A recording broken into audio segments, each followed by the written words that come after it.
Family entertainment பார்க்கலாம். கிராமத்து சூழ்நிலைகள்லாம் பார்த்து ரசிக்கிற மாதிரி இருக்குது. படம் நல்லா ஃபேமிலியாக பார்க்குற அளவுக்கு நல்லா இருக்குது. எனக்கு பிடிச்சிருக்கு. என்ன மாதிரியான கான்செப்ட்ஸ் படம்? நல்ல ஒரு ஃபேமிலி ஓரியன்ட், ஆக்சுவலாக ஒரு வில்லேஜ் என்வாயர்மெண்ட்டு, ஃபேமிலி ஓரியன்டு, நல்ல ஒரு மென்மையாக எடுத்துருக்குறாங்க. மியூசிக் நல்லா இருக்குது, இயற்கை நல்லா இருக்குது, ஃபோட்டோகிராஃபி நல்லா இருக்குது, நல்ல நேச்சுரலாக எடுத்துருக்கு. எனக்கு மேபி இந்த மாதிரி ஃபிலிம்ஸ் பிடிக்கும், அதனால எனக்கு இது ரெஸ்ட்டு பார்த்தேன். நல்லா இருக்கு. டைரக்ஷன் நல்லா இருக்குங்களா? எல்லாமே நல்லா இருக்கு.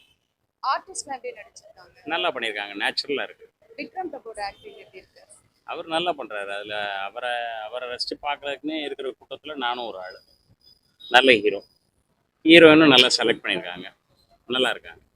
எல்லாருமே ஒரு குரூப் ஆஃப் ஃபேமிலி பீப்புள்ஸாக எடுத்துருக்குறாங்க. இப்படி ஃபேமிலி ஓரியன்டாக இவ்வளோ ஃபேமிலி பீப்புள்ஸை காட்டுற மாதிரி ஒரு ஃபிலிம் வந்து மேபி எங்களை மாதிரி ஜென்ரேஷனுக்கு பிடிக்கலாம். இப்போ உள்ள பீப்புளை பற்றி எனக்கு தெரியல, எங்களுக்கு பிடிக்கும், அவ்வளோதான். மியூசிக்கு, இயற்கை, ஃபோட்டோகிராஃபி நிறைய நல்லா இருக்குது. இயற்கையாக எடுத்துருக்குறாங்க. ஒரு வில்லேஜில் என்ன நடக்குமோ அதை அப்படியே எடுத்துருக்காங்க, நல்லா இருக்கு, பார்க்கலாம்.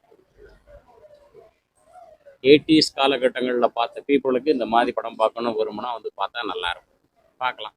பார்க்குறதுக்கு பிடிக்கும் அவங்களுக்கு. தேங்க்யூ. ஸ்டார்டிங்லேயே சொன்னாங்க என்னன்னா வந்து அக்காவோட தங்கச்சி நல்லா இருக்குன்னாங்க. கடைசியில பார்த்தா தங்கச்சி தான் ஹீரோயினே இதுல. எப்படி உங்களுக்கு பிடிச்சிருக்கா படம்? படம் ஓகே, லவ் பேஸ்.